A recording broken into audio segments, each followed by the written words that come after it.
Bonjour Sébastien, Bonjour. comment tu vas? Ben, ça va très bien, et toi? Bah écoute, ça va pas trop mal. Je suis vraiment très très contente de te retrouver à nouveau Oui, avec pour un sujet fort intéressant, je trouve. un sujet effectivement passionnant qui mérite effectivement qu'on s'y attarde, puisque ensemble on va parler en fait des couleurs du tarot. Exact. Alors voilà comment est venue un peu cette idée, cette idée folle. Non, elle est pas si folle que ça en fait. Tu te souviens, l'année dernière, donc enfin, tu participais toi aussi au Monde en Rose, Oui, donc l'événement virtuel autour du tarot qu'on avait organisé au bénéfice en fait d'associations qui luttent contre le cancer du sein. Et donc Sandeline nous a fait une très belle conférence sur les couleurs du tarot à cette occasion. Et donc elle a parlé de la carte du chariot, alors que j'ai là dans l'édition Camoin Jodorowsky. Donc oui, sur cette carte, on peut voir que les deux chevaux sont de la même couleur, exact. alors que sur d'autres éditions du tarot, et notamment le Grimaud, puisqu'elle comparait le Camoin Jodorowsky avec le Grimaud, les chevaux étaient de deux couleurs différentes. Et donc j'écoutais cette conférence avec attention et je me disais, sur le Rider-Waite Smith classique, les chevaux sont de deux couleurs différentes. Le tarot étant quand même, voilà, tourné vers la transcendance, hein, ce qui consiste à transcender finalement deux pôles, hein, Mhm. d'un même continuum. Je me disais, ce serait quand même logique qu'ils soient de deux couleurs ces chevaux. Donc Oui, je crois que oui. Nécessairement, je peux pas m'exprimer à la place de Philippe Camoin ou Alessandro Jodorowsky. voilà. Et donc enfin voilà, pendant ces conférences, j'ai pensé à toi, Sébastien, et je me suis dit, ben, il y en a un qui doit avoir un avis sur la question. Et un avis d'ailleurs très éclairé, parce que comme tu le dis, effectivement, Camoin et Jodot n'étaient pas là pour donner leur théorie ou voilà le pourquoi du comment. Mais je me suis dit, Sébastien, lui, il a forcément une idée, Oui, parce que Sébastien, il a beaucoup travaillé sur le sujet.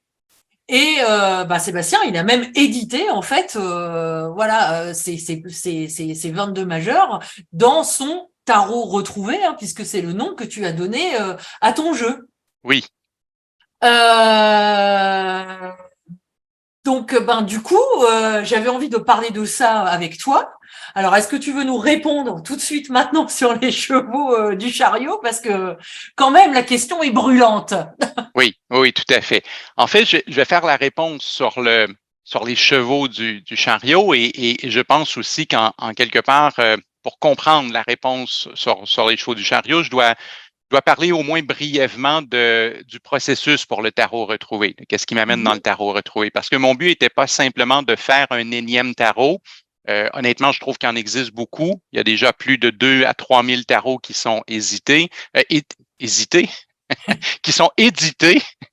Peut-être que j'ai hésité à Sur l'éditer, ton chiffre, ouais. mais, mais donc, il y a déjà beaucoup, beaucoup de milliers de jeux et je voulais pas juste en faire un autre simplement pour en faire un autre. Mon but était d'essayer de revenir avec un tarot qui était le plus original possible, un tarot de Marseille qui allait ressembler le plus possible au tout premier tarot. Et c'est pour ça qu'il y a une recherche donc qui a été faite. Et c'est pour ça que je peux dire oui, il y a un choix pour la couleur des chevaux. Quand tu dis 3000, 4000, Sébastien, c'est des Marseille ou tu englobes vraiment toutes les familles de tarot, les... J'ai vu passer le chiffre de plusieurs milliers et je suis pas mal certain que dans ce chiffre, dans ce nombre, en fait, il y avait tous les tarots. Je D'accord. pense pas qu'il existe 3 ou 4 000 tarots de Marseille. Je serais surpris. À mon avis, cette statistique que j'ai lue concerne tous les jeux Tous de les tarots. tarot. Oui. Mais même Il y en en a quand même Marseille, pas mal, je hein. dirais qu'il y a probablement au minimum entre 3 à 500 Marseille disponibles actuellement sur le marché. Je ne serais pas surpris qu'on soit dans les plusieurs centaines de versions disponibles. Ouais, effectivement, je serais pas surprise non plus. Alors du coup, pourquoi quand même rajouter un tarot de plus à la collection? Alors c'est vrai que quand on est passionné par le tarot, on souffre souvent de collectionnite aiguë, Oui, hein? On peut le voir. on en voit une On peut le partie. voir. Voilà. On peut le voir chez toi, on peut le voir chez moi. Mais alors, néanmoins, voilà, apporter cette pierre à l'édifice, voilà, c'est aussi s'inscrire dans toute une tradition, etc. Mais, moi, ça me paraît être un projet complètement ouf. Tu vois, on dit Oui. en bon français de France, complètement fou. Explique-nous, quoi. Comment ça t'est venu? Pourquoi? Je pense que la principale motivation que j'avais, parce que nécessairement, il y a une motivation qui est historique, il y a une motivation qui est en quelque part mue par la recherche, cette volonté de pouvoir retrouver des jeux originaux qui, souvent, on les a perdus de vue ou ils étaient plus disponibles, ils redeviennent disponibles, mais quand on les retrouve, ben, ils sont abîmés. Les couleurs ont vieilli, les détails se sont perdus tout à coup. Alors, je me disais, oui, il y a un côté historique, il y a un côté de recherche où j'avais envie d'avoir un tarot qui est très ancien, un tarot qui est proche de l'original. Et en même temps, j'avais envie de l'avoir dans des couleurs et dans des traits qui soient beaux, qui auraient été comme si je m'étais procuré ce tarot à l'époque où il venait tout juste d'être disponible. Donc, il y avait en partie cette idée. Mais je pense que ma plus grande motivation, elle est plus philosophique que ça. La réponse que je viens de faire, elle est quand même assez pragmatique. Mais il y a un côté philosophique dans ma motivation parce que je pratique plusieurs arts divinatoires. Alors, par exemple, je fais beaucoup d'astrologie. Je dirais que 50% de mon travail est en astrologie, 50% est en tarot. Mais je pratique aussi la numérologie, je fais de la géomancie. Je me suis intéressé à plusieurs arts divinatoires et le tarot est une exception à la règle.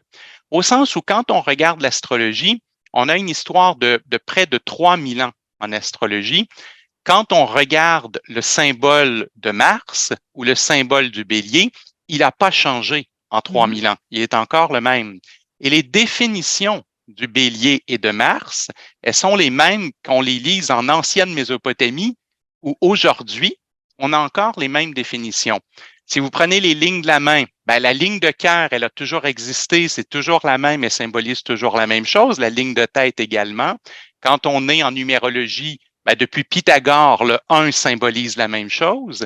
Quand on est en géomancie, toutes les pièces, on peut les lire à la Renaissance, on peut les lire aujourd'hui, elles ont encore la même signification. Et je me dis toujours, pourquoi est-ce que pour le tarot, c'est pas le cas?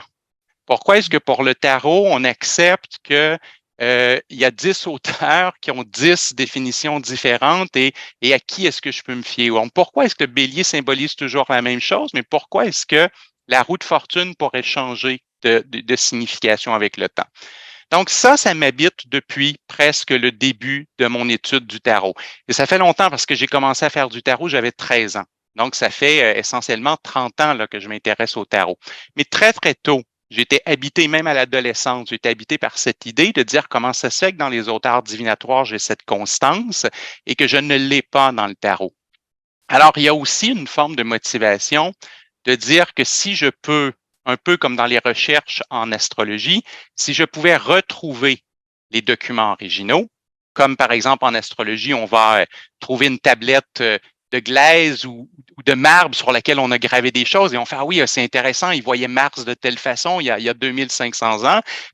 Dans le tarot, je me disais, plus je suis capable de revenir vers l'original, plus je suis capable de revenir vers la première version, plus ça va être facile pour moi de retrouver la véritable signification de la carte et non pas comment on l'a changé au fil du temps. Un peu, je ne sais pas si en Europe, si vous jouez à ce jeu, mais quand j'étais enfant, on avait au Québec un jeu qu'on appelait le jeu du téléphone. Et dans le jeu du téléphone, il y a quelqu'un qui murmure une phrase à l'oreille d'un autre et ainsi de suite. Et 10 personnes plus tard, la phrase, elle est complètement différente. Et c'est ça qui s'est passé avec le tarot. Visiblement, on a murmuré de génération en génération. Et aujourd'hui, il y a des cartes qui sont presque opposées dans leur symbolisme, presque opposées à ce qu'elles symbolisaient à l'origine. Alors moi, j'avais cette envie de redécouvrir l'origine de la signification originale et je savais que ça pouvait se faire en ayant les cartes le plus possible qui allaient refléter les couleurs et les détails de l'époque.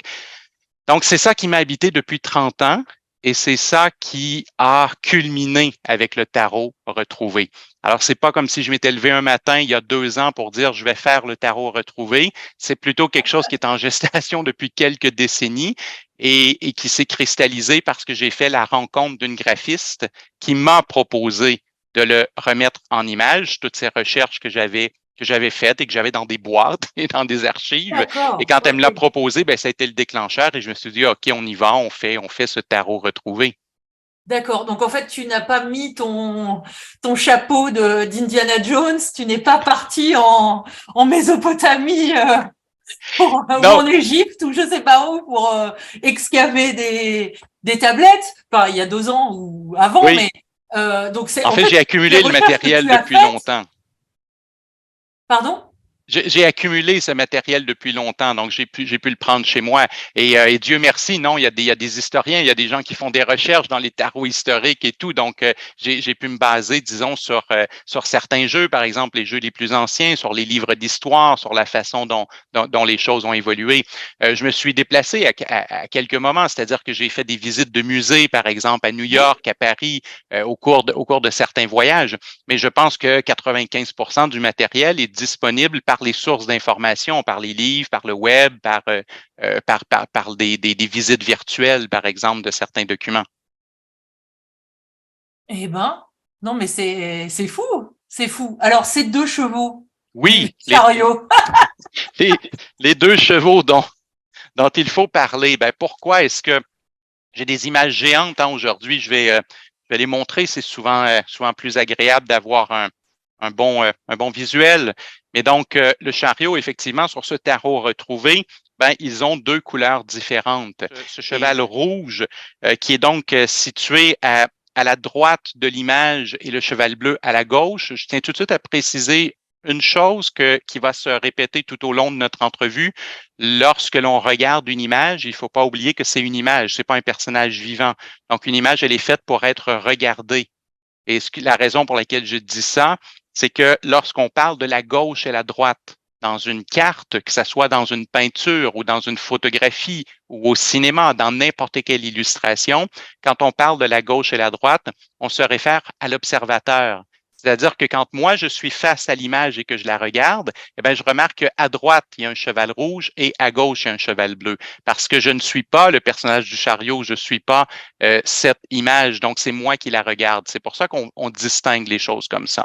Donc, le cheval de droite, ben, il est rouge et le cheval de gauche, il est bleu. Et on a un personnage dans le chariot. Et c'est très important parce que dans les premiers tarots de Marseille, les chevaux sont coupés en deux. Ils n'ont pas de pattes arrière. Ils ont seulement les Mhm. pattes à l'avant. Et la raison et le symbolisme que les chevaux, on les voit entrer dans le chariot. Quand on regarde de très, très près, on voit qu'il y a comme une espèce de cercle d'ouverture. Et donc, les chevaux entrent dans le chariot et ils sont le prolongement des jambes du Mhm. conducteur. C'est-à-dire que ce conducteur, il a une jambe qui est un chevau rouge et il y a une jambe qui est un cheval bleu. Alors, ces deux chevaux sont le prolongement de ces jambes. Et la raison pour laquelle on a fait ça, c'est que lorsqu'on a créé la carte du chariot dans sa dimension spirituelle, eh bien, il y avait un écrit, il y avait une fable qui était très, très importante, qui venait de Platon et qui venait tout juste d'être retraduite lors de la Renaissance, au moment de la création. Et dans cette fable, Platon compare la vie humaine à un conducteur qui a un char qui est écartelé par deux chevaux qui le représentent, lui, parce qu'il y a un cheval qui est matériel et un cheval qui est spirituel. Et donc, Platon va dire, toute la vie pour un être humain, ben, c'est d'être écartelé entre sa part matérialiste et sa part spirituelle. Et donc, la réussite d'une vie humaine sur un plan spirituel, c'est d'arriver un peu à dompter les deux. Parce que Mhm. si je ne nourris que le cheval spirituel, je suis en train d'oublier que j'ai un corps et que j'ai une vie terrestre à vivre. Mais si je nourris nécessairement que le cheval matériel, ben, je suis en train en quelque part, de pourrir mon âme et de ne pas pouvoir Et, et, retourner et à d'a- l'âme du et- monde. et d'appauvrir ma vie, enfin, sur un autre Complètement. plan, quoi. Oui. Mhm. Et donc, dans cette vision, dans cette fable, eh bien, ce qu'on dit, c'est que pendant le passage qu'on est sur Terre, on sera comme ce conducteur du chariot et on aura donc trois corps. Le corps qui est représenté par le personnage, ainsi que le corps matériel cheval rouge, le corps spirituel cheval bleu. Et dans cette fable, bien, on insistait sur le fait qu'à la fin de la vie, à la fin de la vie, le voyage de l'âme allait arriver à un certain moment où il faudrait abandonner les deux chevaux. Il faudrait abandonner deux de nos corps. Parce qu'il y a deux corps qui ne peuvent pas remonter jusqu'à l'âme du monde, qui ne peuvent pas remonter jusqu'au paradis, disons, si on utiliserait un langage peut-être un peu plus moderne. Alors, on disait qu'il fallait retourner à l'âme du monde, mais que seul le conducteur pouvait y arriver. Et il faudrait qu'il laisse partir les deux chevaux. Ces deux chevaux avec lesquels il s'est un peu battu toute sa vie pour arriver à les faire avancer dans la bonne direction, mais un jour, il faudrait qu'il les laisse aller parce que seul le conducteur pouvait revenir jusqu'aux étoiles. D'accord. C'est pour ça que, pour répondre à ta question, on s'entend, c'est pour ça que je pense que c'est plutôt important que les deux chevaux aient deux couleurs différentes et plus particulièrement rouge et bleu, parce que le rouge a toujours cette symbolique plus matérielle, entre autres la référence au sang, le sang qui fait que on parle du corps humain, et le bleu du ciel, le bleu qui a souvent cette connotation, cette allusion au spirituel. Ouais, ou le masculin et le féminin. Enfin, toutes les dichotomies en fait possibles. Enfin voilà, toutes Oui, ces oppositions. tous les contraires ou tous les opposés, voilà, disons, oui. tous les contraires. Enfin, j'ai envie de dire presque possibles et imaginables. Mais ce Oui. que je remarquais sur ton illustration. Donc évidemment, enfin, moi je suis d'accord avec toi. Hein, c'est pour ça, ça m'avait un peu pas choqué, mais ça m'avait un peu tiqué de voir ces deux chevaux bleus sur le Camoin Jodorowsky. Et il y a peut-être d'ailleurs une bonne raison pour laquelle ils sont tous les deux bleus, mais tout à fait. Ça serait intéressant de poser la question, oui. Mais ce qu'on remarque, et encore une fois, ce qui n'est pas le cas sur d'autres tarots, mais ce qu'on remarque, c'est que la bride du cheval bleu est rouge et la bride du cheval rouge est bleue, de manière à montrer qu'ils sont bien liés l'un à l'autre et qu'on ne peut que pas l'un ne va privilégier pas un sans seul. l'autre. Voilà. Oui. Les deux s'entremêlent. Le clin d'œil ici du tarot original, au fond, c'est presque le clin d'œil du yin et du yang. C'est-à-dire Oui. qu'on a ce noir et ce blanc, mais il y a un point blanc dans le noir et un point noir dans le blanc. Donc, l'idée de Platon était que c'est pas dans le sens qu'il y a que le cheval bleu qui est bon. Non, Parce que bien souvent, sûr. on fait cette erreur en ésotérisme. Il n'y a que la spiritualité qui est bonne et le matérialisme ne l'est pas. Et dans cette idée platonienne, il faut aussi nourrir le cheval rouge parce que les deux sont entremêlés.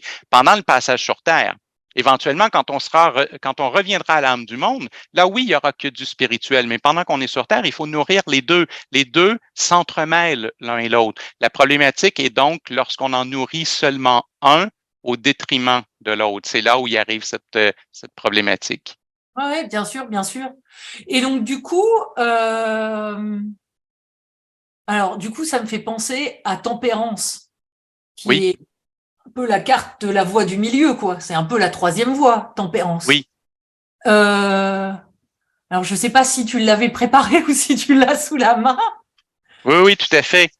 Tempérance va être aussi effectivement particulièrement représentative de ce rouge et de ce bleu qui sont presque moitié-moitié dans la robe, par exemple, mais aussi des bandes bleues sur l'urne versus les bandes rouges sur l'autre. Donc, on est effectivement dans Tempérance aussi dans c'est une certaine allégorie du masculin, du féminin ou de l'introversion versus l'extraversion ou le matériel versus le spirituel. Effectivement, on a un peu une répétition ici. Ok. Ah, c'est top. C'est top. Bon, on a eu donc notre réponse. Hein. Pour les chevaux, oui. Pour les chevaux, il est donc plus logique qu'ils soient de deux. On va espérer que mes prochaines réponses soient plus courtes. Il fallait, disons, mettre en contexte pour comprendre cette idée. Parce que finalement, qu'on parle aujourd'hui des couleurs ou qu'on parle des détails graphiques, peu importe, parce que l'idée du tarot retrouvé, c'était autant les couleurs que le graphisme, que les objets, que ce qui apparaît sur la carte. Mais peu importe qu'on parle des couleurs ou du graphisme en général, le but du tarot retrouvé n'était pas de faire mon tarot, même que j'ai comme laisser partir des détails auxquels j'étais habitué et que là, je devais me réhabituer à des choses qui étaient différentes avec lesquelles je travaillais avant.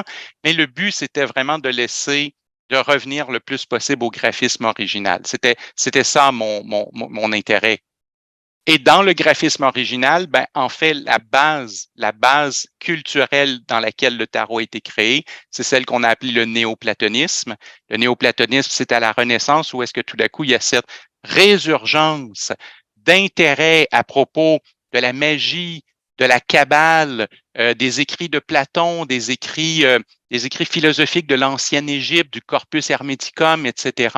Et c'est une époque où on était convaincu que tout ce qui était arrivé avant dans le vieux monde reflétait une forme de vérité spirituelle absolue. Et donc, on allait rechercher ces écrits qui étaient très anciens, ces philosophies qui étaient très anciennes, et on les christianisait. On les remettait à la sauce chrétienne parce qu'évidemment, la chrétienté était reine et maître dans la Renaissance. Alors, ben, on faisait une cabale chrétienne. On faisait une magie égyptienne christianisée. Et le tarot reflète ça. Le tarot reflète ça. Est-ce que tu me permets de te parler tout de suite de tempérance parce qu'il y avait une raison pour laquelle je l'avais sous la main? Eh ben oui, vas-y, bien sûr. Très bien. Dans ce que je dis, cette idée que la Renaissance est particulièrement intéressée à réinterpréter des choses de la Grèce antique, de la Rome antique, mais de la christianiser. Eh bien, sur le tarot retrouvé, il y a une chose qui m'a embêté quand on a commencé à faire les cartes avec Geneviève, c'est que sur la tempérance, je remarquais que les 7 ou 8 jeux de tarot que j'utilisais, qui étaient les plus anciens, quand je les comparais, ils avaient toujours une masse bleue dans le sol en arrière de la tempérance.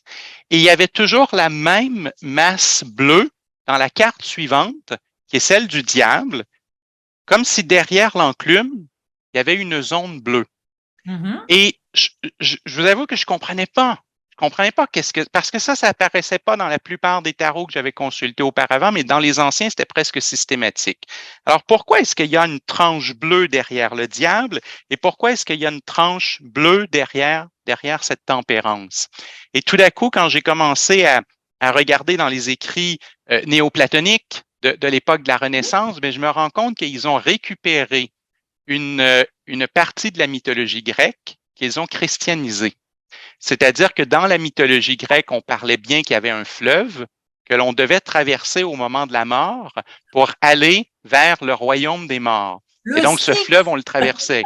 Oui, as-tu une question? Non, non, le Donc, Styx. C'est son oui, nom, le exact, Styx. le Styx que l'on devait traverser. Et dans la chrétienté, on ne peut pas vraiment utiliser tout à fait cette image parce qu'elle est contradictoire. Elle est contradictoire, disons, avec la Oui, vue du paradis, de l'enfer. bah, Et c'est-à-dire que oui, dans la chrétienté, c'est un mouvement d'ascension en fait. On monte, exact. on traverse Et tout pas. le monde ne va pas au même endroit. Tout Et le tout le monde monde ne ne va traverse pas pas au même nécessairement le endroit. même fleuve pour aller au même endroit. C'est Mais on vrai. a repris ça parce que dans le schéma, disons, religieux, spirituel de l'époque, ce que l'on disait, c'est qu'à à la mort, notre ange gardien venait nous chercher et il allait faire traverser à l'âme, il allait faire traverser une forme de rite initiatique et de test. Et ce test allait être offert par le diable. C'est-à-dire que l'ange gardien allait amener l'âme devant le diable et le diable allait lui dire, si tu regrettes ta vie terrestre, je peux te la redonner au travers de la réincarnation. Alors, tu vas pouvoir reprendre un corps, tu vas pouvoir jouir de la vie, des 5 sens. Alors, si tu veux, tu peux revenir sur Terre. Et si l'âme refusait la proposition du diable, eh bien là, l'ange l'amenait vraiment, la ramenait vers le jardin d'Éden. Et dans le tarot, c'est ça qu'on illustre et c'est ça qu'on a christianisé, c'est-à-dire que l'ange de la tempérance, c'est l'ange qui arrive après la mort, après la carte numéro 13. Donc, cet ange gardien, c'est l'ange qui vient chercher l'âme et qui va l'amener voir le diable. Alors, qu'est-ce qu'elle fait, cette tempérance? Elle prend l'âme sur une rive du Styx et elle amène l'âme sur l'autre rive du Styx pour aller rencontrer le diable. Et à ce moment-là, selon le choix qui sera fait, eh bien, on poursuivra vers le jardin d'Éden où on reviendra sur Terre pour recommencer la réincarnation. Et ça, c'est un très, très bon exemple de la culture néoplatonique qui était dans les symboles originaux du tarot et certains même que j'avais jamais perçus avant de vraiment essayer de restaurer, si on veut, ce tarot parce que j'avais pas trop pris connaissance de cette masse bleue du diable et de la tempérance parce qu'elle existait sur très peu d'exemplaires du tarot. Mais quand on va chercher les tarots historiques, les plus anciens, elle est systématique, elle est toujours là. Alors ça, c'est un exemple de comment est-ce que le travail, disons, de recherche historique sur le néoplatonisme qui nous fait cette explication-là, l'ange de tempérance qui vient chercher l'âme, qui l'amène voir le diable, et là, on regarde les couleurs sur les cartes et on voit que le tarot, reflète cette idée, cette traversée du fleuve au moment de la mort. Alors, tu nous parlais justement de certains détails qui ont été perdus. Et là, à l'instant, tu parlais de détails que tu as dû omettre. Oui. Hein, et des choses avec lesquelles tu avais l'habitude de travailler parce que tu avais l'habitude de les voir sur tes tarots et que là, donc, tu n'as pas reproduit. Exact. Tu peux nous donner un exemple? Ben oui, tout à fait. Déjà, je peux dire que très, très souvent, j'avais travaillé avec une carte de la mort sur laquelle il manquait un pied à un certain endroit. Et puis là, c'est pas tout à fait le cas sur la version originale, mais déjà sur la carte que je montrais, dans les versions que j'étais habitué avec la tempérance, il y avait toujours une urne qui était bleue complètement et une urne qui était rouge complètement. Ah oui, c'est C'était vrai. vraiment un échange entre l'urne bleue et rouge, mais quand j'ai regardé les tarots historiques, c'était jamais le cas. Il y avait bien des bandes de couleurs, mais par contre, jamais l'urne était dessinée complètement rouge ou l'urne dessinée complètement bleue. Ça, c'est un exemple, mais je pense qu'on pourrait regarder carte par carte et voir à plusieurs endroits où il y a des couleurs, où il y a des détails qui sont pas les mêmes. Une que je n'ai pas tout à fait à portée de main, mais je vais aller la chercher, elle n'est pas si loin, c'est celle de l'amoureux. Et tiens, j'ai la mort aussi. Sur beaucoup, beaucoup de jeux de tarot de Marseille un peu plus modernes, souvent, il manquait un pied au squelette, alors qu'on voit bien que les deux pieds sont présents. Il a ses deux pieds, ce personnage. Mais Ah dans oui. beaucoup, beaucoup de tarots, il manque un pied. Et ça, c'était un symbole que j'utilisais souvent en cours pour dire aux étudiants, vous voyez que le pied du pendu dans la carte précédente, on l'a coupé. On l'a coupé pour se libérer. Donc, le squelette, il lui Ah, manque un pied parce que c'est le pendu qui s'est libéré pour continuer, pour passer à autre chose. Mais là, quand j'ai regardé les tarots historiques, les deux pieds étaient là. Alors, j'ai perdu ce symbole. Je peux le récupérer autrement parce qu'il y a un pied coupé par oui, oui, il terre. y a quand On a même quand des même pieds accès à un coupés, ouais. pied, mais c'est pas celui du personnage. C'est pas celui du squelette. Donc, ça, c'est une différence. Et la carte de l'amoureux que j'aimerais montrer, que je vais essayer d'aller chercher, c'est qu'on va voir qu'il y a un bandeau sur les yeux de l'ange, du Cupidon qui est dans le ciel. Et ça, c'est typique des tout premiers tarots. Le bandeau Ah, sur oui. ses yeux, c'est typique des tout premiers tarots et que ça a complètement disparu des tarots de Mais Marseille moderne. Alors, pourtant, je on n'avais sait bien jamais que été l'amour est habitué à aveugle. voir ce symbole. Pardon, excuse-moi. Oui. Vas-y. Non, non, je Non, non, disais. c'est ça. Exact. J'avais jamais été habitué à travailler avec l'amoureux qui est bandé au niveau des yeux. Ouais, non. Et moi, je disais simplement, pourtant, on sait bien que l'amour est aveugle. Oui, oui, tout à fait, absolument. Ça montre, c'est ce que ça dénote un peu dans cette histoire, c'est que cet amoureux, il n'est pas dans un choix qui est rationnel. C'est pas un choix qui est rationnel. Il a les yeux bandés, il ne voit pas, donc c'est un choix qui vient uniquement avec le cœur, avec Mhm. l'intuition, avec le ressenti, et non pas par le cerveau. Surtout qu'à l'époque de la Renaissance, on associait particulièrement l'idée de l'intellect au regard. Alors, si j'ai un regard qui est voilé, c'est que je ne suis pas dans l'intellect. Je suis dans le ressenti parce qu'on voyait cette idée physiologique que les yeux sont juste en avant du cerveau. Donc, on avait cette association entre le cerveau, l'intellect et les yeux. Alors, c'est important que l'amoureux ait le bandeau dans cette idée. Et peut-être aussi l'exemple que j'aime beaucoup, qui est un autre détail qui était disparu d'à peu près tous les jeux de Marseille moderne, c'est que quand on commence à regarder les anciens jeux de Marseille, les tout premiers, la papesse a toujours une couleur jaune qui émane de sa couronne et qui monte vers le ciel. Donc, quand on regarde de près, on voit qu'elle a sa couronne, mais qu'à Ouais. l'intérieur de la couronne, il y a du jaune qui déborde, qui va même dans la cartouche, qui va chercher le bleu et qui monte vers le ciel. Et ça, c'est un détail qui s'était perdu pendant plusieurs siècles et qu'on retrouve. Et il est très intéressant parce que la papesse, elle est associée à cette communication divine. Elle est Mhm. associée à cette idée qu'elle non plus, elle n'est pas dans le cerveau, elle n'est pas dans l'intellect, Elle est vraiment dans cette réception. Et on nous montre ici, les concepteurs du tarot nous montraient que, en fait, cet archétype, ben, il est en communication directe avec le divin. Il n'a pas besoin d'un code ou d'un filtre terrestre. Et à l'époque, dans cette culture du néoplatonisme à la Renaissance, ben, ça avait d'ailleurs créé un peu de vague dans l'Église. Pourquoi? Parce que la papesse est le premier personnage féminin du tarot. Elle est nommée papesse, ce qui est Impossible. une hérésie pour l'Église. Total. Et en plus, on dit que c'est elle, c'est l'archétype féminin qui est en communion directe avec Dieu. C'est pas le pape. Le pape n'a pas cette lumière jaune. Le pape, il a des outils terrestres.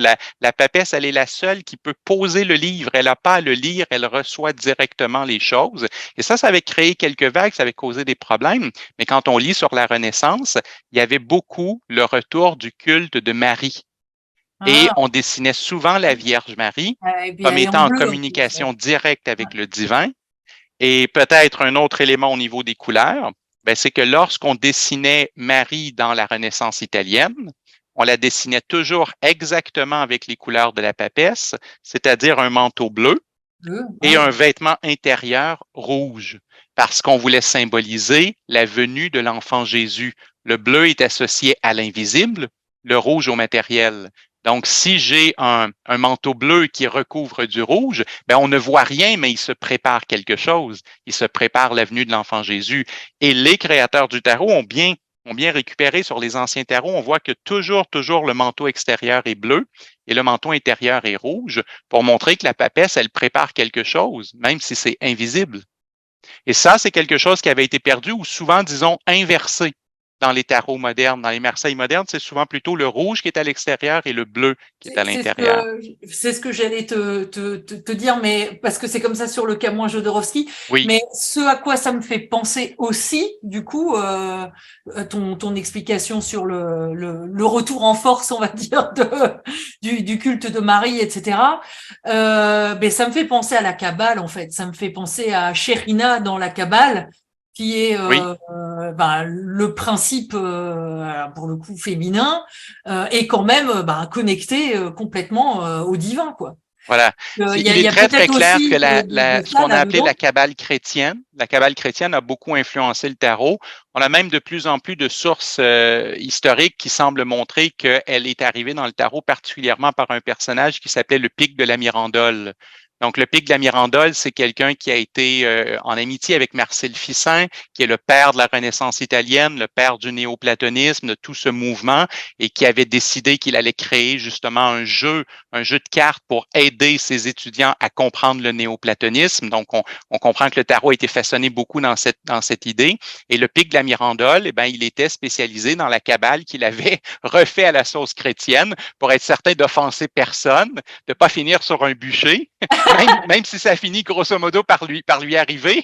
Mais il avait donc rechristianisé la Kabbale et effectivement, il y a ces principes de la Kabbale qu'on retrouve beaucoup dans le symbolisme du tarot.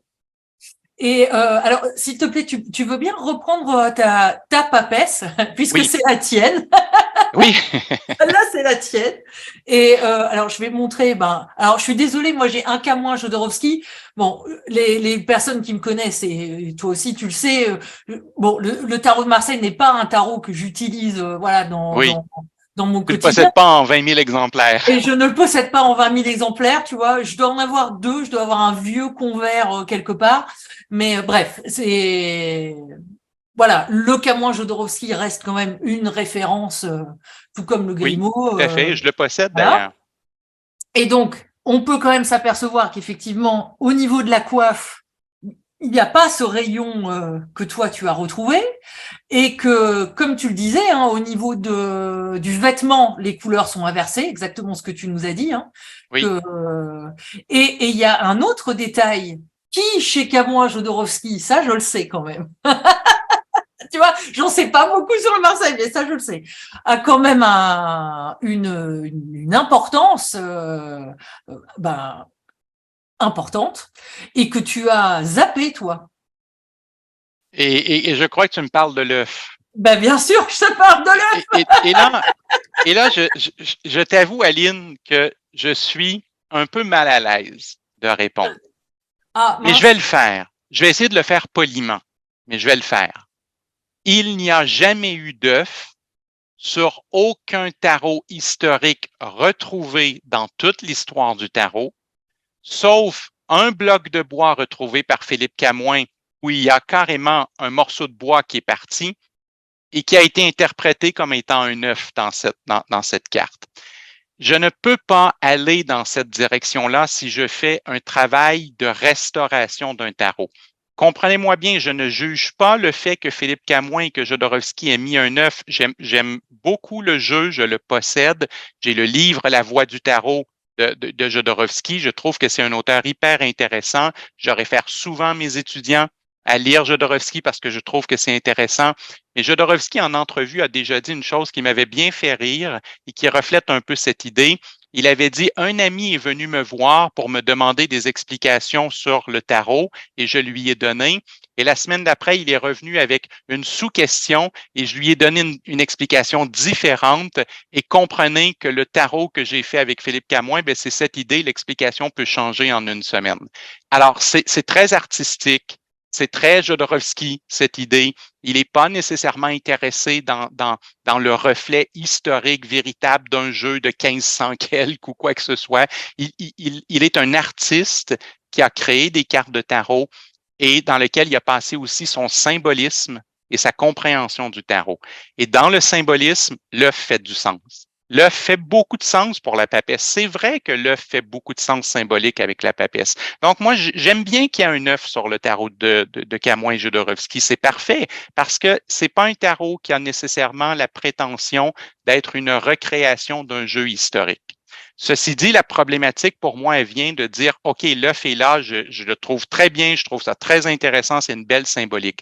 Mais moi, quand je travaille à partir de vrais jeux de tarot qui ont existé. Je travaille à partir de 6 ou 7 des plus anciennes versions du Marseille et il n'y en a pas d'œuf sur ces versions. Donc, je ne veux pas en mettre un parce que ça fait mon affaire. Je ne veux pas en mettre un parce que, ça illustre qu'est-ce que moi je comprends de la papesse ou qu'est-ce que je crois de la papesse. C'est justement ce que je disais tout à l'heure. Ça m'a fait de quoi que tout d'un coup, les 2 pieds du squelette étaient revenus. Parce que pour moi, ça avait une symbolique importante, cette idée que le squelette était ce personnage du pendu qui avait accepté de couper son pied pour pouvoir évoluer vers le futur. Mais je voulais pas faire mon jeu de tarot. Je voulais faire le jeu de tarot des origines. Alors, pour ça, il faut avoir une forme de rigueur historique et se dire, ben, s'il y a un œuf sur plusieurs cartes de la papesse dans des jeux différents, OK, je vais le mettre. Mais si l'œuf apparaît en nulle part, ben, je vais pas le mettre. Alors voilà, c'est pour ça qu'il n'y a pas d'œuf sur la papesse dans le tarot retrouvé. Mais c'est toujours un sujet un peu problématique parce qu'il y a des gens qui vont m'écouter et qui vont dire que je critique le tarot de Camoin et de Jodorowsky. Non, pas du tout, je l'aime beaucoup ce jeu. Je pense juste qu'il n'a pas la même idée philosophique autrement dit, qui motive le dessin sur les cartes. Bien sûr, mais je pense que tu l'as très bien expliqué. Ton projet, c'était de remonter, voilà, aux origines. Et en ce sens, le nom que tu as donné à ton tarot est très pertinent parce que Voilà, voilà, un tarot j'ai retrouvé. retrouvé, voilà, en cherchant des archives, voilà, en fouillant, en Exact, faisant un travail historique, j'ai voulu, voilà, retrouver le graphisme le plus originel possible, les couleurs les plus originelles possibles, exact. et voilà, en comparant des versions. Et donc, quelque part, c'est un autre projet. Oui, tout à fait. Et j'ai plein de doutes au sens où je n'ai pas des certitudes absolues. Parce que j'aurai une certitude absolue le jour où on retrouvera le tarot qui est apparu à Lyon en 1507. Parce qu'on a un acte notarié en 1507 qui a été retrouvé et qui montre que pour la première fois, le tarot qui était à Florence, dans l'Académie platonicienne, tout d'un coup se retrouve à Lyon. Et c'est là où il va être commencé à être produit et qui va prendre au fil du temps cette appellation du tarot de Marseille. Mais on a l'acte notarié.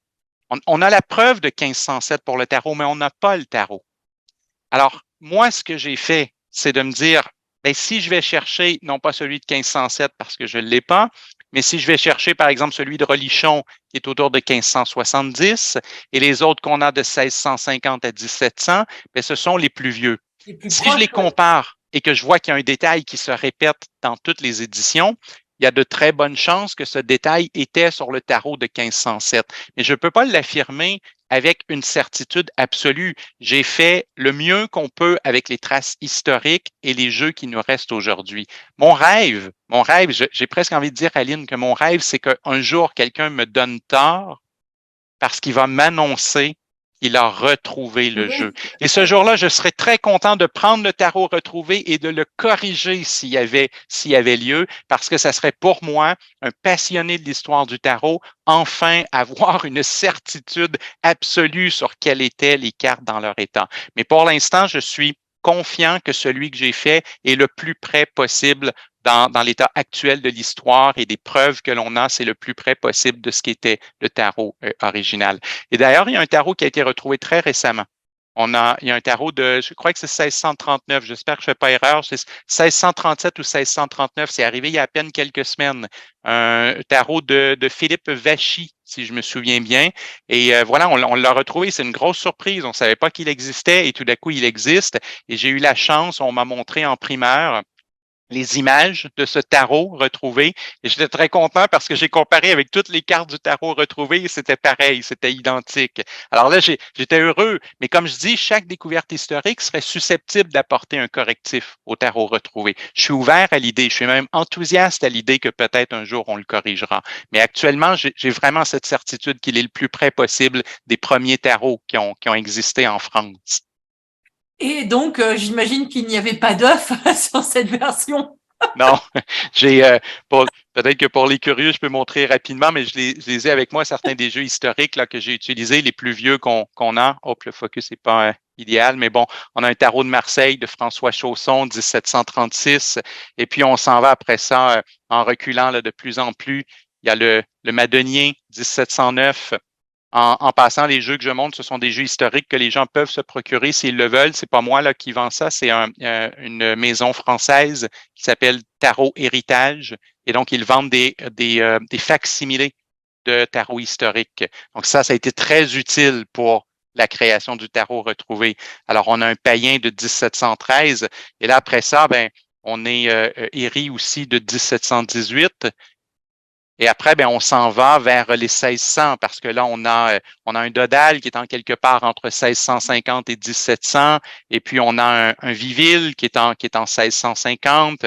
Et puis, on a le Noblet qui est aussi habituellement montré autour de 1650. Il y a le fameux relichon dont je parlais tout à l'heure. Le relichon, on n'a pas les couleurs. Je n'ai pas pu m'en servir pour les couleurs parce qu'on a perdu le jeu. Mais on a le dessin en noir et blanc. On a conservé le dessin en noir et blanc dans une très, très vieille édition d'un Larousse illustré et on avait les fameuses cartes en noir et blanc du relichon. Donc ça, ce sont les plus vieilles qu'on connaît. Alors, on pouvait utiliser ça comme point de départ, mais pas pour les couleurs, seulement pour le graphisme. Et voilà, donc c'est un peu cette comparaison. Et tous les jeux que j'ai montrés, aucun à l'œuf. Aucun à l'œuf sur la papesse. Bon, c'est sans appel historiquement. Oui. Et alors, si on revient un petit peu sur les couleurs, maintenant, Sébastien, est-ce qu'il y a eu des... parce que, alors, la couleur, bon, c'est une question de perception, mais en même temps, voilà, quand on dit rouge ou quand on dit bleu, on peut dire bleu clair, bleu foncé, bleu turquoise, bleu canard, enfin, tu vois. Et le rouge, c'est pareil, rouge, vermillon, enfin, bref. Ah oui, il y a plusieurs teintes, là, plusieurs tonalités. Et avec donc effectivement des jeux qui ont été reproduits, qui ont été retrouvés, qui ont pu passer à la lumière, parce qu'on sait, enfin les conservateurs de musées, on sait ça aussi. Et manipulés avant de se retrouver dans un musée, ils ont été manipulés. Voilà, donc la couleur aussi c'est perdu, peut-être certainement plus que le graphisme, parce que le graphisme finalement, l'un dans l'autre, on est capable de le retrouver. Mais la couleur, alors les couleurs. Comment on fait pour retrouver les couleurs? J'ai bénéficié d'une aide incroyable parce que le premier réflexe pour la couleur, c'est d'aller regarder les musées. Les musées possèdent des toiles de la Renaissance italienne et on sait que dans les tout premiers tarots, on est dans la Renaissance italienne et même quand ça passe à Lyon, ça vient de Florence à l'origine. Donc, on comprend que les pigments des premiers tarots sont représentatifs de cette période de la Renaissance. Donc, on peut aller voir des musées, on peut aller au Louvre, par exemple, aller voir les toiles de la Renaissance et on peut voir comment ils ont été restaurés. Et déjà, ça, c'est très intéressant parce qu'on voit comment le rouge est restauré, comment le bleu est restauré, les types de tonalités. Et la base est là. Mais j'ai bénéficié d'une grande aide en quelque part parce qu'il y a déjà un historien français qui a fait le travail il y a plus de 10 ans et qui s'appelle Jean-Claude Flornoy, malheureusement aujourd'hui décédé. Jean-Claude Flornoy a publié beaucoup de tarots qu'il a peints à la main. Et dans cette recherche historique, il a été chercher les recettes originales de comment on faisait le bleu ou le rouge dans le tarot parce qu'on a ça, on a des traces chez les maîtres quartiers de qu'est-ce qu'ils utilisaient comme pour faire le bleu, que dans le monde moderne, on n'utilise plus. Et Jean-Claude Flornoy a fait des tarots artisanaux faits à la main au pochoir dans lesquels il a été chercher la recette des pigments originaux. Et donc, quand on regarde les jeux de Flornoy, bien, on peut vraiment bien voir comment, disons, si je regarde sur un fac similé comme ici, j'ai François Héry en 1718, mais là, je peux voir que sur le fou, il y a des taches qui sont presque noires, Mais en fait, quand on regarde les travaux de Flornoy et qu'il utilise le pigment original, tout d'un coup, c'est un bleu qui est presque pâle. Donc, c'est un bleu qui avait tout simplement foncé avec le temps, avec la manipulation, l'huile des mains et tout. Alors, j'ai beaucoup été influencé par les travaux de Flornoy pour pouvoir retrouver la bonne tonalité des couleurs. Ça et les restaurations des musées, des œuvres de la Renaissance qui nous donnent aussi une bonne idée de comment une couleur peut vieillir et de comment tout d'un coup on peut la ramener à ce qu'elle était à l'origine. Ok. Et ben écoute, un petit peu peut-être en conclusion de notre échange, parce que bon, on pourrait en parler pendant des heures et moi je pourrais t'écouter parler pendant des heures, mais est-ce que peut-être, finalement, dans ton jeu, enfin dans ton tarot retrouvé, est-ce que tu as une carte préférée? Et quelle est cette carte? J'aime beaucoup la Lune. Beaucoup la Lune. Je vais la montrer. Je vais expliquer peut-être pourquoi. Je pense que la Lune a toujours été une de mes cartes préférées, mais ce qui m'a particulièrement plu dans le tarot retrouvé, c'est que je me suis rendu compte que quand on regardait les tarots historiques, dans la plupart des tarots modernes, on a une carte qui est extrêmement sombre. Très, très peu de couleurs. Presque tout est bleu. Cette idée de la nuit, hein, la plupart du temps. Oui. Et quand j'ai regardé les tarots les plus anciens, tout d'un coup, je m'apercevais que malgré que ça se passe la nuit, visiblement, on est encore dans une forme de crépuscule, si on veut, parce que on arrive à distinguer le vert sur les dunes qui sont à l'arrière. On distingue bien les loups. Et on a même fait un très, très bel effet dans les tarots les plus anciens. Moi, je trouve ça fantastique. En tous les cas, je ne sais pas si ça va plaire à tous autant que ça me plaît à moi, mais sa fameuse écrevisse, on lui a mis ses couleurs. Je veux dire, un écrevisse, c'est souvent vu comme rosé ou rouge, mais on a pris la peine de dessiner, de faire presque des taches de bleu sur l'écrevisse pour nous faire comprendre qu'il est sous l'eau. On le voit au travers du prisme de l'eau. Cette carte, je la trouve magnifique. Je trouve cette lune pleine de couleurs absolument magnifique à voir. La verdure au loin qui réapparaît dans le paysage lunaire. Et cette écrevisse dont on a pris la peine de mettre le bleu pour que le rouge transparaisse légèrement autour à certains endroits un peu plus que d'autres. C'est une carte dont j'aime beaucoup le graphisme. Alors maintenant, j'aurais pu faire aussi peut-être une réponse plus intellectuelle. J'aurais pu dire que j'aime beaucoup la Maison Dieu parce que dans la Maison Dieu, on retrouve un symbolisme qui a complètement disparu dans le tarot moderne et qu'on peut ramener. Mais là, on parlerait de mots-clés, de définition. Alors que la Lune, elle me plaît sur un plan graphique. OK. Et si je peux dire, ça serait peut-être intéressant de le préciser, je voudrais pas... je peux certainement pas prendre tout le crédit pour le tarot retrouvé, entre autres pour le dessin. Parce que si c'était moi qui avais dessiné le tarot retrouvé, Aline, tu ne m'aurais pas invité aujourd'hui. Tu aurais dit, mais qu'est-ce que je vais faire de ces cartes de tarot dessinées par un enfant de 2 ans et demi? Tu aurais fait des bonhommes allumettes, c'est ça? Oui, et pas très bien. Des bonhommes allumettes et pas très, très beaux d'ailleurs. Donc, c'est clair que pour le dessin, c'était pas possible. Et c'est Geneviève Chabot qui a fait le dessin. J'ai été tellement chanceux de la rencontrer, comment des fois le destin nous amène des gens. Geneviève, elle a pris la formation de tarot avec moi et elle est super sympathique, elle fait des consultations de tarot et tout. Et à la fin de la formation, elle me dit, tu sais, je suis graphiste et je suis spécialisé dans l'histoire du costume et dans l'iconographie du Moyen Âge et de la Renaissance. J'ai fait des contrats pour des films d'époque, pour des groupes de musique qui faisaient de la musique du Moyen Âge, et donc on a fait les pochettes, on a fait les posters, on a fait les affiches. C'est sa spécialité, le dessin du Moyen Âge et de la Renaissance. Et là, elle me dit, j'aimerais bien si tu peux me donner les indications. Ben moi, je pourrais le dessiner, ce tarot. Et c'est à cause de Geneviève que ça s'est fait. J'avais les connaissances intellectuelles et les recherches historiques pour pouvoir faire le tarot retrouvé, mais je n'avais ni les compétences graphiques, ni le trait du Moyen Âge, le trait de la Renaissance, cette capacité de faire un tarot qui, même s'il est moderne, on ressent clairement dans les dessins que c'est quelque chose qui est ancien. Donc, tout ce qui est graphisme, dessin, le trait, le style, tout ça, c'est Geneviève qui l'a fait. Et avec sa sœur Mélissa, ils ont fait un travail vraiment, vraiment fantastique. C'est eux maintenant même qui éditent le tarot. Ils ont décidé qu'ils allaient s'en occuper pour que les couleurs soient respectées, pour que la qualité soit respectée. Donc, ils ont décidé de s'en occuper. C'est presque autant leur bébé que le mien, le tarot retrouvé. Et en plus, c'est bien parce que toi, tu es un homme et elles, ce sont des femmes. Donc, il a Exact. un papa et une maman, ce Eh tarot. oui, on a, comment je dirais, peut-être chacun notre sensibilité ou notre personnalité ou notre façon d'être. Et là, ben, le tarot a bénéficié de toutes ces sensibilités, pas juste la mienne. Et Et donc, Dieu merci pour les dessins, pas juste la mienne. il y a bien du bleu et du rouge, tu Oui, vois, du masculin et du féminin. exact. Et alors, du coup, dis-nous, où est-ce qu'on peut le retrouver, ton tarot retrouvé? Ben, le tarot retrouvé sera sur le site donc de l'éditeur. Geneviève et Mélissa, ils sont propriétaires d'une entreprise de graphisme qui s'appelle Sacré. Et puis, leur site web, c'est sacré.com. Alors, si on ajoute la barre oblique et le tarot, ça donne sacré.com, barre oblique tarot, et on arrive sur leur site.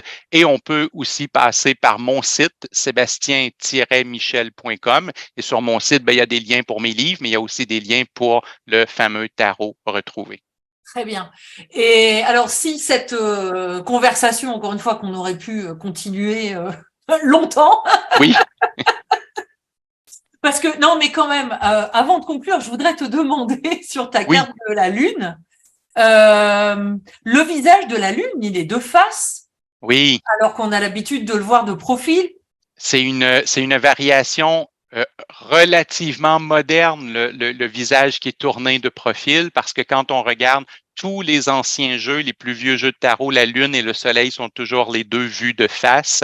Et autour de l'année 1700 environ, il va y avoir un ordre qui va venir de la cour royale et qui va obliger les maîtres quartiers qui fabriquent les tarots à détruire les anciens moules parce qu'il existait soudainement une taxe sur les tarots et sur les moules. Mais le problème, c'est qu'il y avait beaucoup de maîtres quartiers qui voulaient ne pas payer la taxe. Alors, ils réutilisaient les anciens moules. Et là, le roi a dit non. Vous devez détruire les moules. Vous êtes obligé de prendre les nouveaux et les nouveaux sont taxés. Alors, c'est pour ça que le tarot, entre 1700 à 1730 environ, tout à coup, il a beaucoup changé dans son iconographie parce que les anciens moules ont été détruits. Elles ont été remplacées par des nouveaux moules qui ont donc été modernisés, transformés et changés. Mais c'était vraiment sur ordre du roi à cause de cette histoire de taxes. Alors Qu'est-ce oui, que dans tu les veux? Les anciens jeux, la Lune Français, et le Soleil regardent de les face. Français et les impôts, qu'est-ce que tu veux? Il y a des choses qui changent, mais il y a des choses qui ne changent pas. Et les taxes et les impôts, ça semble que ça va demeurer. Tu sais, Aline, tu connais bien les Américains, tu as habité aux États-Unis. Ils ont un dicton qui dit qu'il y a deux choses qui ne changent jamais, la mort et les impôts. Hein, c'est une expression en anglais que la mort et les impôts, ça va toujours exister. Oui, mais écoute, on peut se l'approprier en français et en bon Oui, francophone parce que c'est effectivement la même chose. Mais, oui, oui. mais non, non, enfin, c'est vraiment, enfin, encore une fois, c'est vraiment passionnant parce qu'on regarde tous ces petits détails et, mais alors, du coup, quand même, non, non, mais parce que quand même, euh, le tarot, enfin toi comme moi, nos élèves, voilà, c'est quelque chose voilà, qui nous passionne. Donc voilà, là on rentre dans des niveaux de détails qui sont quand même, Oui, enfin là pour le coup, enfin je vais pas dire pour les vrais passionnés, on est tous passionnés, mais on rentre dans un niveau de détail vraiment très fin. Et et c'est génial de retrouver voilà cette connaissance que tu nous expliques. Voilà pourquoi la Lune a été de face un moment et que maintenant elle est de profil. Mais j'ai envie de te demander, docteur Sébastien, est-ce que c'est grave? Est-ce que c'est grave si moi, mon tarot, bah, ma lune, elle est de profil et que alors, historiquement, elle était de face? Tu sais, parce que oui, quand on apprend le tarot, on se stresse avec ça. Hein, on se oui. stresse avec la bonne version, la bonne couleur, la bonne interprétation, etc., Et etc. je me suis stressé pendant 30 ans à propos de ça. Donc, je comprends très, très bien. Je comprends très bien. Oui, absolument. Donc, Mais à un je moment suis donné, obligé de tu faire une vois, réponse qui est nuancée. est-ce qu'on peut se détendre, tu vois, sur Oui, ça? oui, voilà. C'est ça. C'est que ce qui arrive, c'est que je peux à la fois dire oui, c'est grave et non, ce n'est pas grave, au sens où il y a une différence pour certains symboles plus que d'autres. Cette cette fameuse lune qu'elle regarde de face ou de profil, je ne pense pas que ça va impacter énormément la définition de la Lune. Je pense qu'il y a d'autres portions du graphisme de toute façon qui vont nous ramener à certains mots-clés, à certaines définitions. Donc, j'estime que probablement le fait que la Lune ne regarde pas de face, que c'est pas très, très grave en soi. Il y a d'autres symboles où est-ce que je pense que ça l'est. Ça l'est parce que ça a un impact qui est direct sur les définitions de la carte. Et peut-être que le meilleur exemple pour ça, ça serait la maison Dieu. Si je montre la maison Dieu, si je la prends dans un jeu qui est moderne, Ouais. plus on va avancer dans l'histoire du tarot, et plus la maison Dieu va être dessinée comme un éclair qui descend du ciel, qui foudroie la tour, et que cette tour explose. Et même, il y a souvent même sur certains tarots modernes des personnages qui sont en flammes, les deux personnages qui tombent qui sont en flammes. Alors, si j'ai à apprendre le tarot avec un tarot où est-ce qu'il y a la foudre, une tour qui explose, qui est fracassée et des personnages qui brûlent, je pense que ça va être très, très, très difficile pour moi d'aller chercher la symbolique qu'il y avait à l'origine, qu'on a presque complètement perdu. La Maison Dieu est certainement l'exemple le plus dramatique de ça, de la perte d'un symbole. Et pour comprendre, je vais faire une analogie. Imaginons, nous, on est une génération qui avons connu Facebook. Peu importe qu'on l'utilise beaucoup ou non comme réseau social, on sait ce que c'est. Alors, Mhm. si par exemple quelqu'un crée un oracle cette année et qu'il décide de mettre le fameux pouce en l'air de Facebook, de le dessiner sur une carte, ben, si moi aujourd'hui je tire cette carte dans l'oracle, je vais me dire, OK, ce que ça veut dire, c'est j'aime, parce que Oui. je connais le contexte, la référence culturelle. Mais si dans 200 ans et que Facebook a cessé d'exister, dans 200 ans, quelqu'un prend la carte et qui voit un pouce en l'air comme ça, qui flotte sans trop comprendre pourquoi il est bleu, il va peut-être se dire, mon Dieu, le pouce, il est bleu, il est spirituel. La main flotte dans les airs, alors elle sort du ciel. Et ça veut dire que c'est une bénédiction divine. Et le problème, c'est que la personne, en fait, est en train d'interpréter en fonction de son contexte à lui ou à elle et non pas en fonction du contexte originel. Et là, c'est ce qui se passe avec les redessins multiples de la Maison Dieu à la base, parce Mhm. que souvenons-nous, dans le chariot, on avait cette fable de Platon qui disait qu'on a trois corps. Un qui va pouvoir remonter jusqu'aux étoiles, jusqu'au Jardin d'Éden, et deux qu'il faudra abandonner à la fin de notre périple terrestre. Et à la Renaissance, on disait, on appelait ça le phénomène de la chute des corps. La chute des corps, c'était ce moment où on laissait tomber deux corps qui ne nous étaient plus utiles dans notre parcours terrestre et pour que l'âme puisse remonter vers le Jardin d'Éden. Et on utilisait souvent un symbole, un comparatif. On disait que le corps, notre corps qui abrite notre âme, qui va remonter, ben notre corps, il était considéré comme la maison Dieu Il était un temple qui, à la fin de sa vie, allait s'ouvrir pour que l'âme puisse en sortir et remonter. Et ici, ce qu'on a dessiné, c'est donc ça. Vous avez les deux corps qui tombent, qui sont les deux chevaux que l'on abandonne parce qu'on est prêt pour remonter.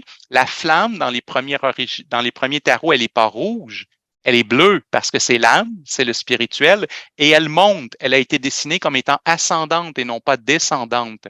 La tour n'explose pas, elle ne fait que s'ouvrir dans les premiers tarots. Il manque jamais de briques ou il n'y a jamais d'explosion. Donc, elle s'ouvre et le souffle bleu remonte. Et on dessinait à l'époque, encore une fois, le néoplatonisme. C'est beaucoup un retour aux anciennes philosophies. Et à l'époque de Platon, il y avait cette philosophie qui existait, qui était la philosophie atomiste. Et on comparait tout corps sur la Terre, on disait qu'il était composé d'atomes des quatre éléments, de l'air, de l'eau, du feu, de la terre, et que lorsque l'on mourait, eh bien, tout ce qui est physique allait se défaire en petites boules, en petites particules, parce que c'était les atomes qui allaient se défaire et qui allaient retourner à l'air, à la terre, à l'eau et au feu.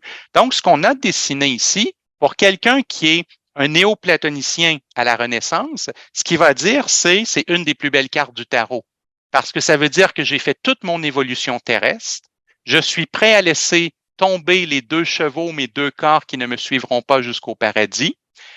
Tout ce qui est physique va se dématérialiser et la seule chose qui va survivre est mon âme. Et mon âme va revenir vers le ciel parce qu'elle s'en va au jardin d'Éden.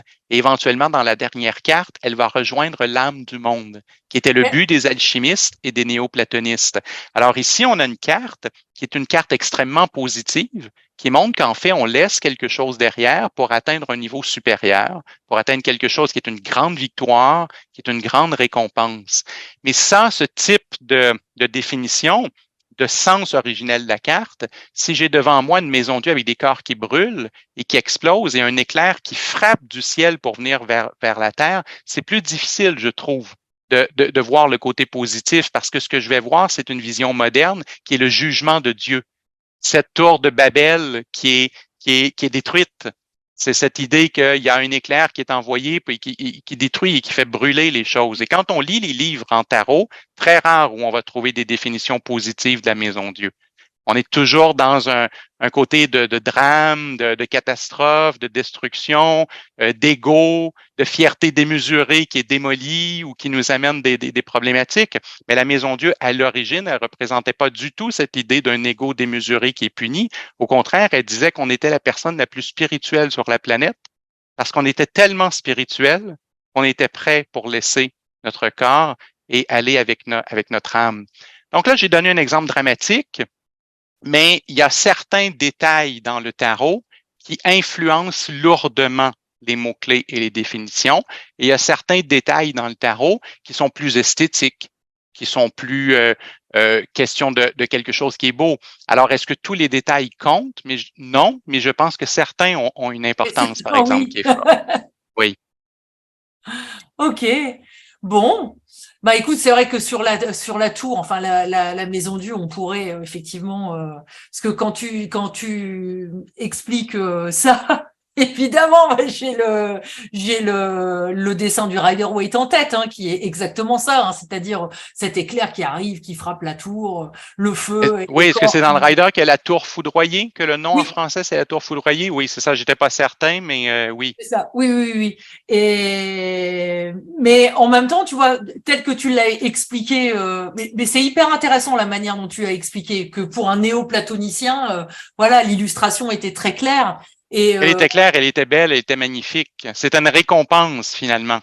Et en fait, je pense que quelque part dans le rider, ce qu'on essaye de nous dire, c'est que pour pouvoir accéder à cette élévation, hein, d'une certaine manière, bah il va falloir changer drastiquement des choses en soi, quoi. Tu vois. Oui. Et alors ça, c'est l'acceptation, on va dire peut-être plus philosophique ou psychologique en fait de la carte de la tour.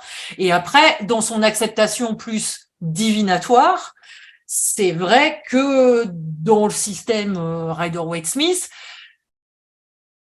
bon, Tu Oui, vois, le côté divinatoire va être plutôt vu comme quelque chose, une catastrophe.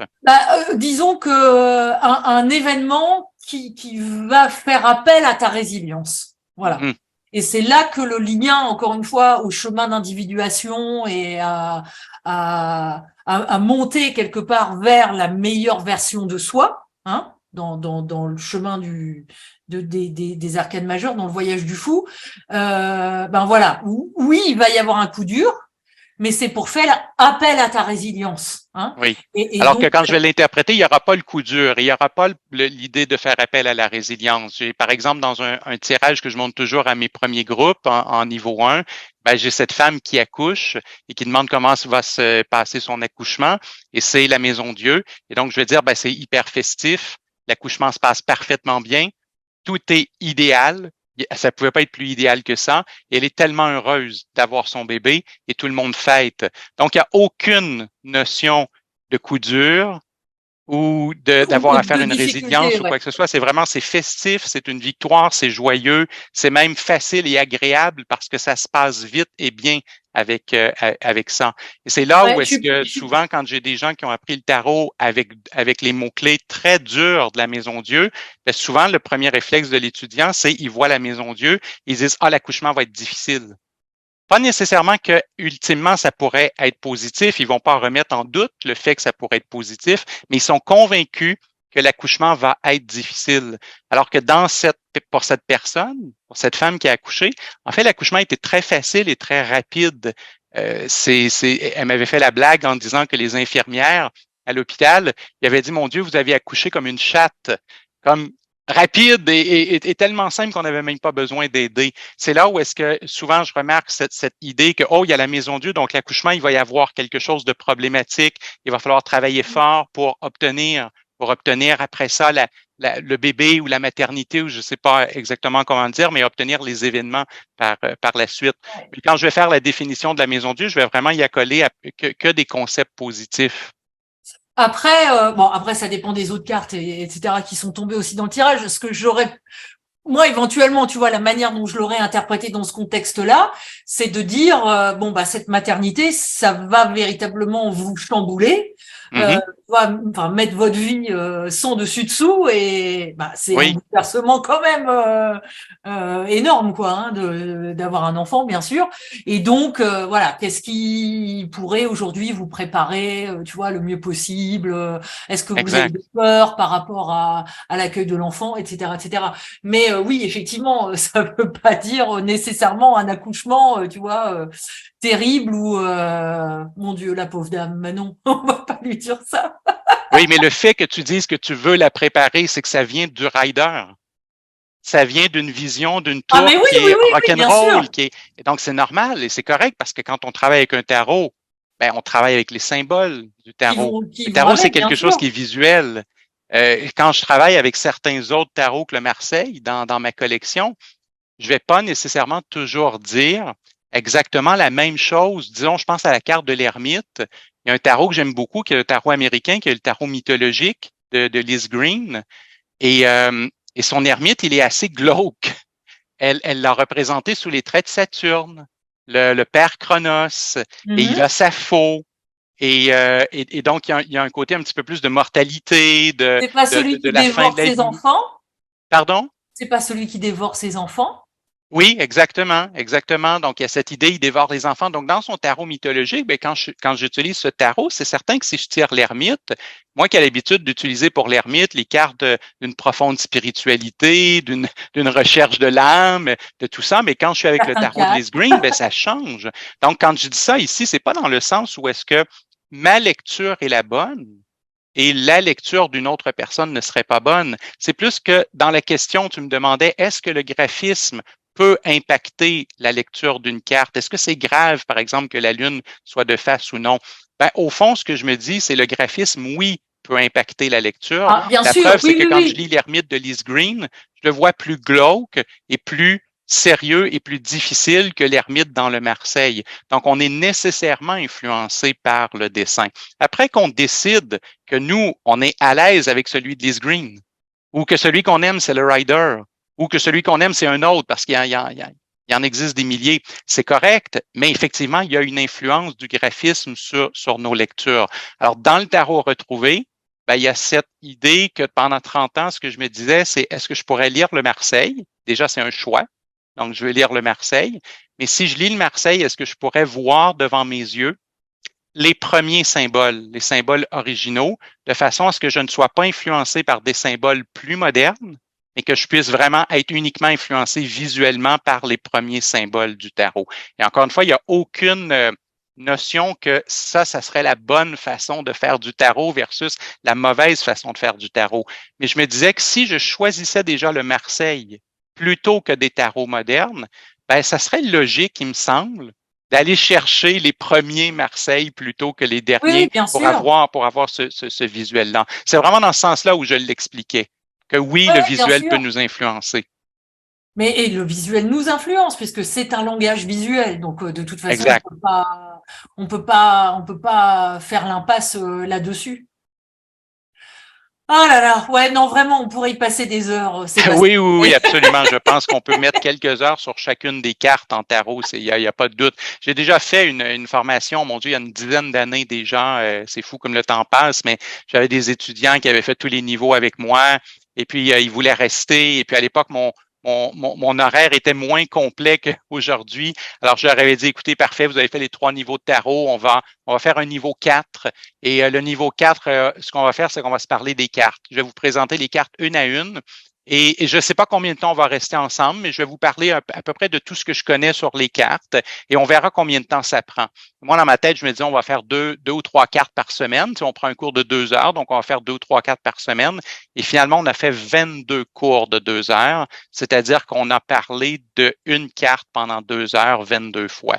Alors, c'est fou parce que ça veut dire qu'il existe du contenu pour 44 heures pour les 22 arcanes majeures du tarot. Fait que c'est quand même incroyable. Et quand on commence le tarot, ça donne rien. Ça va même nuire. Parce que si j'apprends 2 heures pour le battleur, ben quand j'arrive pour comprendre la papesse, j'ai déjà commencé à oublier du matériel du battleur. C'est comme c'est impossible de tout retenir ça. Fait que je pense que c'est avec le temps. C'est avec le temps on va chercher plus de contenu, plus de définitions, plus de mots-clés. Mais c'est vrai c'est un gouffre dans lequel on peut se perdre en termes de connaissances. Ben oui, et puis c'est un peu comme d'apprendre une langue étrangère. Si tu veux, tu commences à apprendre une langue étrangère, tu veux apprendre des choses pratico-pratiques Oui, pour commander à manger, tu vois, commander une bière avec ou sans alcool. Enfin, voilà, quand tu pars pas trop en besoin de savoir voyage. comment faire une thèse universitaire sur Mais la voilà, botanique. exactement. Et si tu apprends l'anglais, tu vas pas commencer par lire Shakespeare, qui est Exact. voilà. Donc c'est un peu le même principe. Mais voilà, et c'est pour ça que c'est vraiment génial qu'il y ait des gens qui aient des connaissances encyclopédiques comme toi, parce que quand on est passionné et qu'on veut aller dans ce niveau de détail et dans ce niveau de compréhension, ben on peut y aller avec toi, quoi.